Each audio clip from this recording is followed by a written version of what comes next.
Okay, thank you, Angelo. It's really terrific to be here with you today at this Newark Summit. And before I begin, I also want to acknowledge the loss of Mark Burson.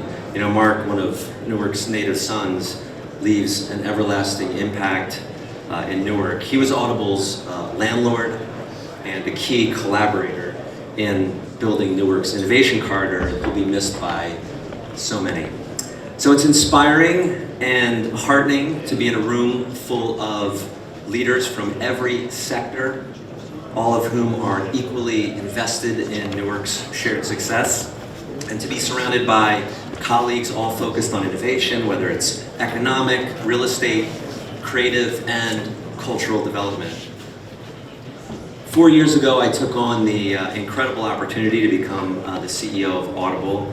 I had followed the company and its success for many years. I've known Don Katz, the company's founder. He was a good friend of mine for over 20 years. And it was actually he who encouraged me over 20 years. He encouraged me when I was the CEO of Dun & Bradstreet to be one of the original investors in Newark Venture Partners. More on that in a bit. And of course, I remember very well when Don decided to move the company from the New Jersey suburbs to Newark in 2007 to accelerate the renaissance of a great American city and create opportunities for city residents. And at that time I thought to myself, this sounds like a company that I could really join. So in so many ways, Newark is a city that reminds me of my hometown, which is Philadelphia. I grew up in a neighborhood in West Philadelphia. That's a real melting pot of culture and diversity, and I learned a lot about people and the value of hard work. And the truth is, I've always felt so much pride about my hometown, and I really appreciate how that same pride is shared here in Newark. Newark and proud of it, our city slogan, is deeply felt inside our global headquarters. Audible has always felt very proud to be here. And Don has been on record consistently saying that moving to Newark was one of the best business decisions we've ever made. So our impact in the city over the past 16 years demonstrates the significance that private companies can drive when they take an active role in their communities. And from the Broad Street Station platform, the New Jersey Transit platform, when I'm not staring at all the Audible ads up there, I can see that beautiful mural painted by Irini Linardaki as part of Audible's Newark Artist Collaboration, which commissions installations from local public artists throughout downtown. And I love seeing the work of Newark's creators in a city filled with so much creative talent. So we work to champion small businesses, amplify voices, attract startups, and encourage local investment in the creative economy. In fact, our direct and indirect investments in Newark have generated over $775 million in economic activity. One way we do this is to create programs that sustain a small business, grow the city's tech sector, attract foot traffic, and drive greater economic activity in the city we call home. And believe me, we tell everyone we know to come be our neighbor in Newark and join this incredible emerging tech hub. And you just heard it earlier from Vaughn Crow at MVP Partners. The vision for MVP, which is a $100 million VC fund that Don founded in 2005, has always been to create the next dozen Audibles in Newark to generate jobs, revenue, and opportunities for all residents. MVP also reflects the vibrancy and diversity of Newark. Nearly 60% of the portfolio companies have a female founder or a founder of color. And MVP was named on Crunchbase's list of the top 10 micro VCs investing in Black and Latinx founded companies in the US. And Mark Burson through Fidelco was another early investor and huge champion of MVP. So our continued focus on Newark's tech sector has led us to double down and launch new initiatives to draw innovation and companies to the city. Aisha Glover just did a fantastic job highlighting our new business attraction program on the previous panel. And as she mentioned, our goal is to help innovative and diverse companies and small businesses relocate or expand within Newark. And I'm excited to report that in just a few months, we've already brought in 7 new businesses investing over $1 million in their expansions as we work to build an equitable tech ecosystem in Newark. Now, speaking of ongoing investments, Audible began collaborating with the City of Newark in 2021 to reimagine Tubman Square as an important anchor within the arts and education district. We're dedicated to taking an innovative approach to creative placemaking. It's why we invested over $1.5 million into Tubman Park, and we're working in lockstep with the City of Newark to deliver on a plan to renovate the park with amenities, recreation, and exciting programming for all ages. So as the leading creator and provider of audio storytelling, we thought what better way to contribute to the project than to give voice to the monument, highlighting narratives of Black liberation and amplifying the monument's significance to the neighborhood and our nation. So our immersive audio installation, titled Monumental, Harriet Tubman and Newark's Liberation Movement, is written by Newark native Pia Wilson and narrated by Newark native Queen Latifah. And it allows listeners to engage with a memorable retelling of the adversity Tubman endured as a pioneer of the Underground Railroad. So since the monument was erected and our business attraction efforts were launched, foot traffic to Tubman Square has increased by 33%. So across all these efforts, public park installations, park renovations, and our business attraction efforts, we knew we needed a flagship effort that would underscore our long-standing commitment to Newark and serve as a beacon of this investment. So today, I want to introduce the new 33 Washington Street, located across from Tubman Park, where we're reimagining this building, which will undergo a facade renovation and reintroduce 15,000 square feet of new retail space that'll directly benefit local residents, visitors, students, and employees. So anchoring the new space will be Boulevard Bistro, named the best soul food in the country by the Food Network, which will join other on-site destination-oriented retail. We're incredibly proud to be leading this initiative. For us, this is beyond philanthropy. It is a model for what progressive economic impact can look like. And one of the top reasons why a summit like today is such a success is because we believe in Newark and have incredible leadership in Mayor Baraka. We're working closely with the mayor, our neighbors, and community stakeholders to make the city more equitable and prosperous for all residents. And we know that it is inextricably tied to our own employee satisfaction and retention. So I've heard the mayor say that people are now seeing different kinds of headlines about what's happening in the city, and I certainly agree. We're excited to continue writing Newark's next chapter together. Mayor Baraka's progressive approach to governing, to reimagining public safety, tackling the city's housing crisis, and his innovative and community-driven approaches to eliminating income inequality have laid strong foundations that allows everyone in this room to make plans for an exciting future. And with that, I'll turn it over to Mayor Baraka in conversation with Angela Jamaica. Thank you.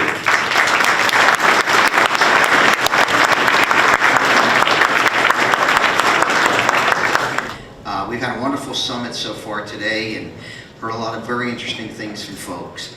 And I'm happy to say that we've heard a lot of positives about the city of Newark. I guess I want to start with almost a rhetorical question, because I think what folks would like to understand today is the vision thing. You know, because you bring a vision to the city that is not of the past but of the future. And I've heard you say, Newark is not Brooklyn. Newark is not Jersey City. So, in the eyes and mind of Ras Baraka, Mayor Ras Baraka, what's the authentic Newark of today?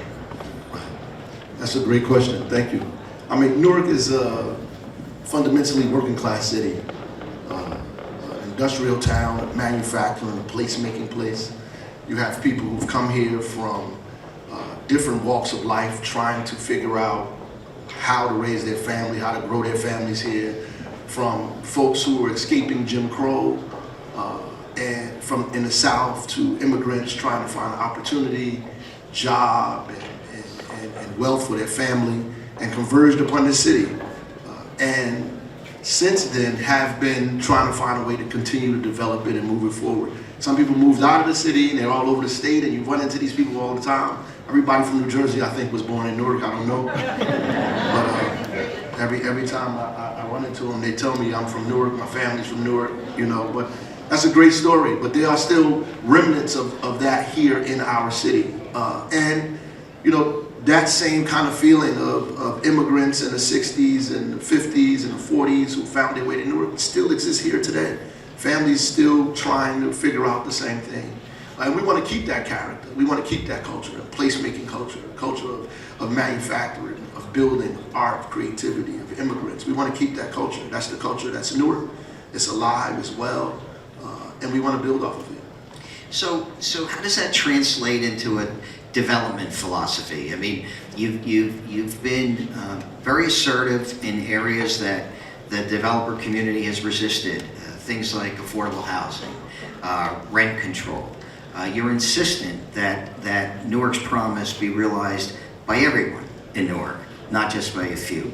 Talk to us about that. Well, that's why people came here. That's why, you know, ex-slaves and people fleeing from Jim Crow came to Newark, trying to find opportunity, housing, growth for their families. Immigrants who left Portugal, who left Ireland, who left, you know, all Eastern Europe came to Newark, trying to figure out how to raise their families, how to build housing, how to put money in their pocket, how to have a better lifestyle. They wanted to be a part of democracy, and that's what democracy is, right? So we can't say that we love democracy but don't want to be democratic. And I'm not talking about the little d, I'm talking about the big D, right? So we have to be inclusive of everybody who came here, because that's what they showed up here for, to be a part of an American experiment, to be a part of this growth. Even those who were in America in the South, who were commodities and property, decided that they would come up north to figure it out, how to help build a new nation. And so here in Newark, when we're doing all of these things, we're making people's lives better, and we're investing in the economy, and we're creating jobs, and we're building these tall buildings, and Newark is beautiful, and people are happy about their ROI and the wealth that they're creating for themselves, and property values increasing. We have to remember everybody else and that dream in their head, and the dream in the children's heads, that they one day will have a part of what we're creating here in the city of Newark. You can't ever forget that. It sounds like you have a view that it's incumbent upon government to be the gatekeeper to ensure that the fabric of who we are is available. So affordable housing becomes one of the reasons. Sure. It's our job to provide for everyone, to make sure everyone has an opportunity, a leg up, an entry point, a universal design that does not exclude people because of their nationality or their class or their religion, or all of these things. We have to create a space that everybody has an opportunity to be a part of. And if we continue to build things and we ignore half or 3/4 or a third of the population, not only is that morally inept and not sustainable, economically it's also unsustainable. We can't build an economy with half of the economy, people who could participate in it. That our own, God is so good that, you know, racism has not just affected black people, now it's affected us all. So at the end of the day, we have to figure out how to include as many people as we possibly can into the economy in order for it to function, in order for it to work, in order for us to grow. And so our children and their children's children are depending on ways for us to engineer a society where everybody contributes and everybody benefits. So there are some developers in this room, no doubt, and they think about whether or not to make their investment in Newark, and they ask questions that are purely developer driven, and I don't say that disparagingly. Does it pencil out? Can I get a return? What do you say to those folks who argue that your philosophy is a deterrent? Well, they should go walk outside and take a look around what's going on. They should see this huge building. Oh, the building we're in, Ironside, people said it would never be built. It's up, right? They should see One Theater Square. They should look at all of the iconic buildings right here. The second building that Wasim Barad building, working on his third, right? They should look at all of the industry and the people that are coming, or take a trip upstairs and look at Mars, who's upstairs with us, right? So people are coming to Newark, they're investing in Newark. They know this is an opportunity here in this city, that there are people that are getting incredible returns on their investment, right? We are just trying to figure out how to divide that in such a way that other folks can benefit as well. There are people that are making money in this town. And some of them out there in this audience, by the way. Vaughn Crow gave us an expression in one of the last panels. I think it was Vaughn. It was someone, but I remembered it as Vaughn. That what we see in the developer community is a thoughtful approach. It's not a rushed approach. And tell us what your methodology is in terms of evaluating what should be Newark's development philosophy in your administration. Well, all of the things that we talked about is important that we talked about. We need to create density. That's number one, right? So we have to have corridors where people are walking up and down the street. We just can't rely on the 9-to-5 crowd. Obviously, COVID has expedited that for everyone, that we have to build housing in these communities down here to put people on the street. Our zoning ordinance, the new master plan zoning ordinance reflects that. And not only creating density here, but in the inner parts of the city where there were lots of businesses up and down those corridors. We have to create residential spaces there and density so that you have the walking traffic that we need to patronize the businesses and the stores that are developing in those communities as well. And that has to happen in this downtown community. We have to have more people living downtown. That's more important. Secondly, we have to have affordability. And affordability means a lot of things, right? And people don't understand, when we say affordability, they think we're talking about low-income housing. We do need low-income housing, but we're building housing for everyone in Newark, right? We're building housing for legacy Newarkers who have a family and want to continue to live in Newark, and the prices of their rent are going up, so we're building houses for them to keep it affordable for them. We're building housing for new immigrants, new families, new Americans that are coming here, trying to establish themselves here, so we're building housing for them. We're also building housing for the family who grew up, for the son who grew up in a New Jersey suburb, who went to college and came home from college and got a decent job in Manhattan, but can't afford to live in Milburn or the community he was born in because it's too expensive to have a house there. The taxes are so crazy. So we build housing for him too. And he can afford the housing that's $1,800, $2,000. So it kind of pushes everybody else out because now folks who lived in Newark can't afford that price. But we're trying to build housing for Newarkers and for your son who can't afford to live in your neighborhood either. So we have to be the engineers of that in this city. We have to construct that. And not only can he not live in your neighborhood, 9 times out of 10, Gen Z, they don't want to live in your neighborhood. Yep. Because there's nothing in your neighborhood that is attractive to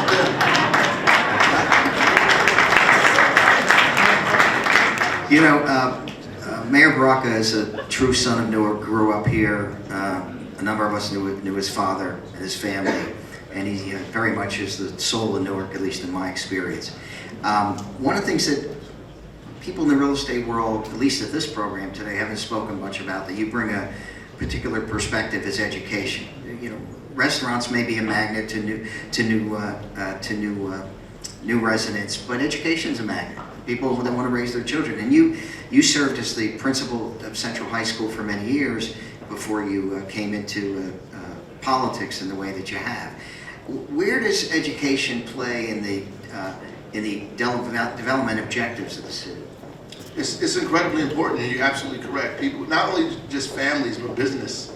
When we attract bigger business, they always ask about their access to human resource, to the university community, which we have a nice population of universities in our city, but being able to have Newark residents in those universities, to be able to create pipelines where kids are going right into these colleges and are graduating to participate in the economy here that we're growing here in the city of Newark is important, which means that we have to have schools that are functioning, that are working, and are churning out residents and citizens that can be viable here. And so I think the kind of educational opportunity that we provide, not just in Newark Public Schools, the charter community, the larger, all the other schools that are here and around this area is important. But I also think that there's a fight on the state side in the Supreme Court that that's going to fall on everybody's shoulders, that I think is going to bring a lot of this to head, which is the segregation of New Jersey schools. The state constitution says that segregation is illegal, and in the courts, they're not going to have any choice but to say the segregated school districts in New Jersey, probably the fourth most segregated in the nation, are unconstitutional. And so there's going to be an entire kind of plan to figure out what we do and what does that mean for folks like us in Newark, folks that live around this community at the same time. Yeah, and that's been tasted over the last 3 decades in our Abbott cases, but it's kind of taking it to another level, no doubt. You shepherded the Newark schools from state control to local control.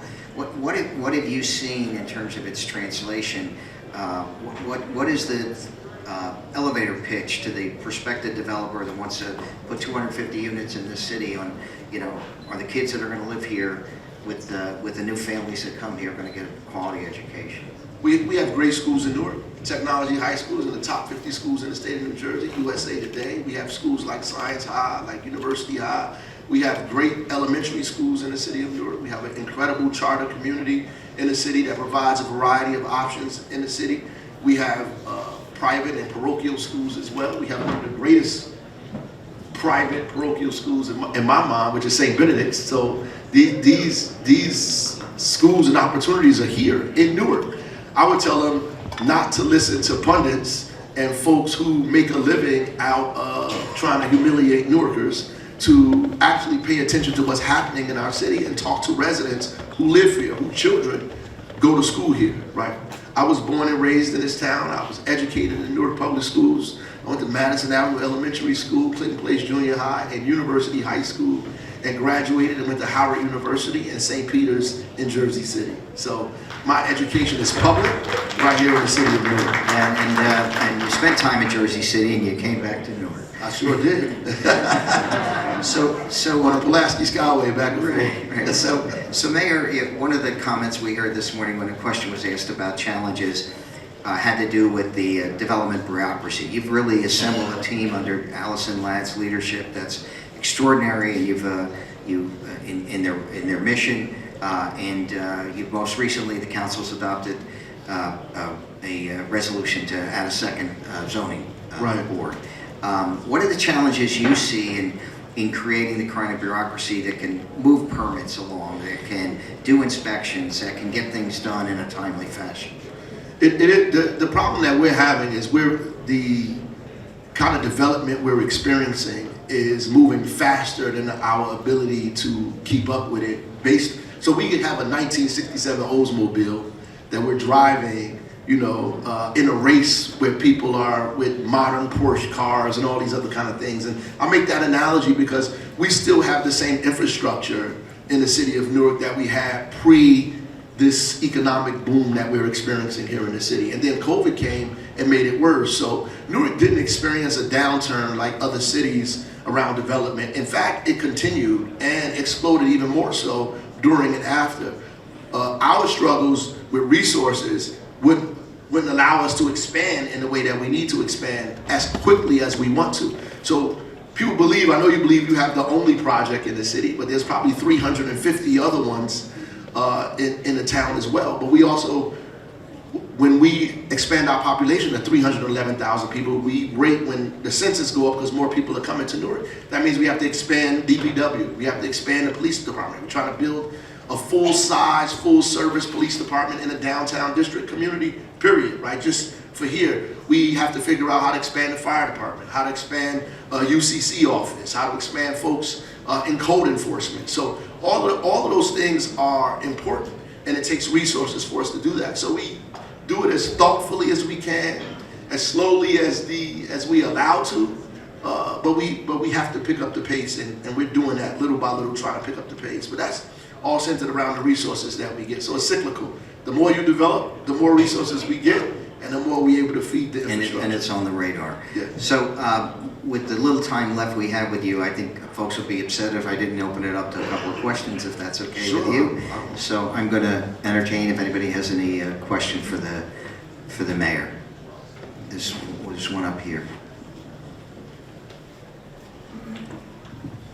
Hi, how are you, Mayor?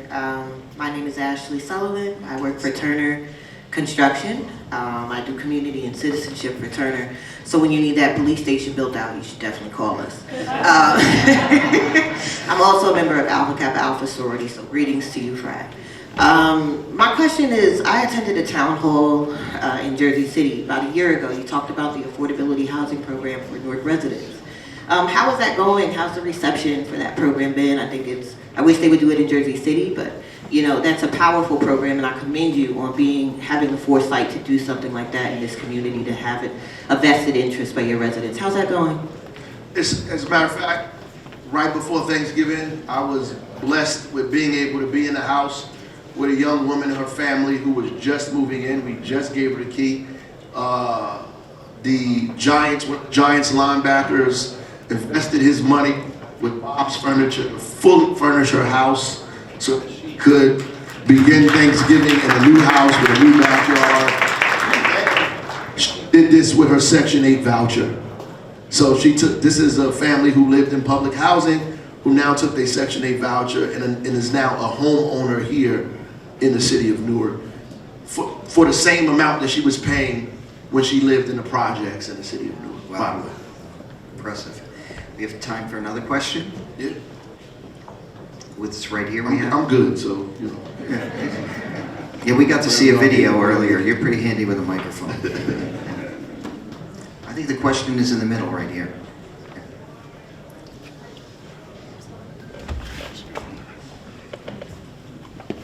Hi, Mr. Mayor. Thank you for your presentation today. I'm Valerie Lynch from Trust for Public Land, and I want to just congratulate you and Newark on leading in the state, along with Camden, in building green schoolyards and utilizing school property to address issues of climate change.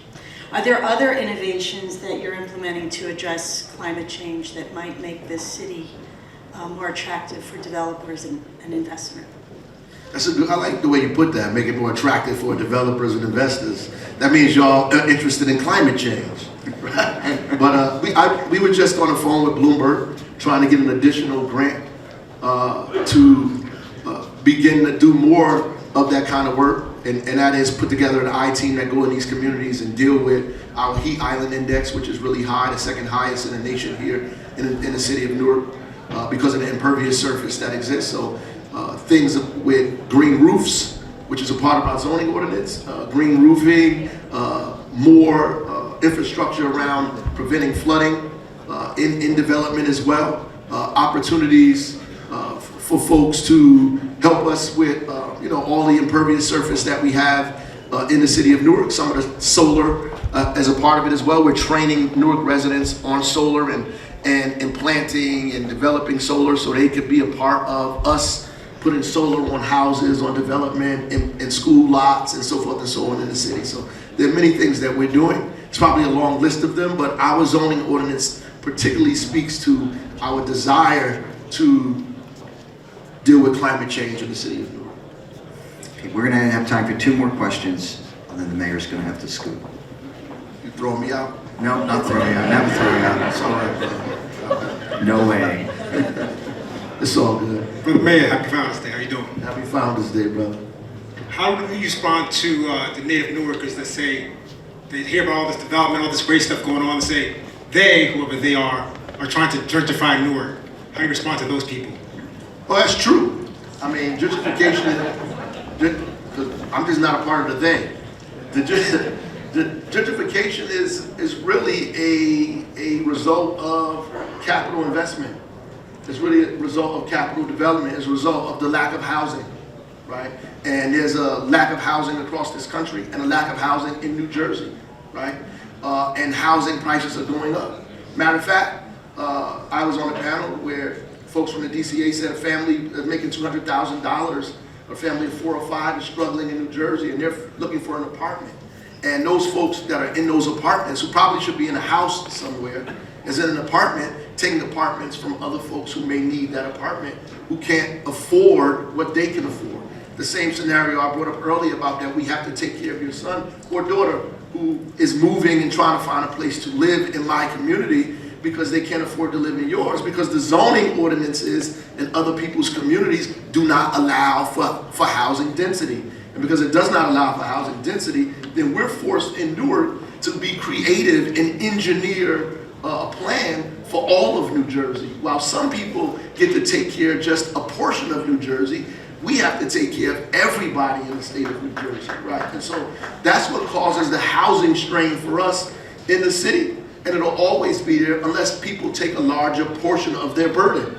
Because housing families is all of our burden, not just the mayor of Newark's, right? And so when we figure that out, it becomes easier for us to do this, and housing prices are stabilized, right? A lady came to me in the meeting I was on Saturday, said that they're building buildings and housing in my area. Is that going to make my rents increase? I told her, actually, that's the opposite. When you build more housing and more people paying taxes, it should stabilize your taxes. And if you build more affordable housing, it actually gives more opportunity to stabilize rents as well, right? The only thing that may happen is the value of your property may increase, right? But the more services you give and the more people that are designated to pay those services, it stabilizes your taxes, as a matter of fact.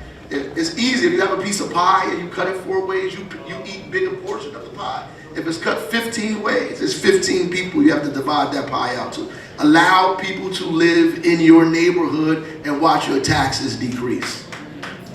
We have time for one last question, and then we're going to be joined by the Executive Vice President, Chancellor of Rutgers Newark.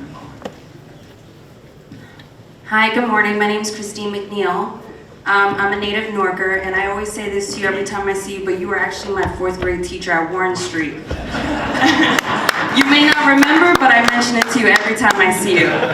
Thank you. Well, as a native Newarker, I went to high school down here, and I've seen a lot of change in Newark, and I guess like one of my questions that I have is how, and I see this all the time, and I've heard it from, locals, is how is Newark managing the screening process for apartments? Because we still have people who come in, want to invest, but then you need to make 3 times the rent. You need to have 620 credit score. You need to have good references, no evictions, and 9 out of 10 times, that doesn't always happen in the city of Newark. So how are we making it a fair screening process, and while also making it accessible for some of the people that have lived here for all of their life? I'm glad you said that. Now, I didn't pay her to say that. She came in and said this on her own. I was a 4th grade teacher, but I have not contacted her since that time. So what we've done is pass legislation in the city of Newark that allows us to control that screening process for 90 days. And there's some pushback on that, but it happens in other cities in America, where the city government has some control or leverage over who's coming into those apartments. We just did a press conference on a new building. We just opened up on Irvin Turner Boulevard. I believe about 120-something units. 20% of those are affordable. We will control the process, and the power in that is we get to oversee the things that you're talking about. And what you're saying is absolutely true. They deny people because they have Section 8 vouchers, which is illegal. They tell people you can't live here because you have a past criminal record, which is also illegal, right? They tell people that they have to pay 3-4 months rent in advance. Well, if you could pay 3 and 4 months rent in advance, you might as well go buy a house and put down on a mortgage. I mean, it's just ridiculous that you're asking people to do that. Or you're asking people for their credit score, and if they don't have this insanely perfect credit score better than your credit score, by the way, to move into an apartment that was less than the credit score you had to build the property is just like insane and unfair, right? So All of those things are wrong, and it really is a way to exclude people from being in housing that they need, right? And adding to street homelessness or homelessness in our city or in other cities for that matter. So that stuff has to go away, and hopefully, you know, we and take a moral high ground and begin to fight these things. Or you get so sick of Newark coming in and doing it for you for 90 days that you decide to do it for yourself the right way, and you won't need us to intercede in that process, then we can go further and make this thing happen. So what you're saying is 100% correct, and we're intervening in that at least for 90 days here in the city of Newark.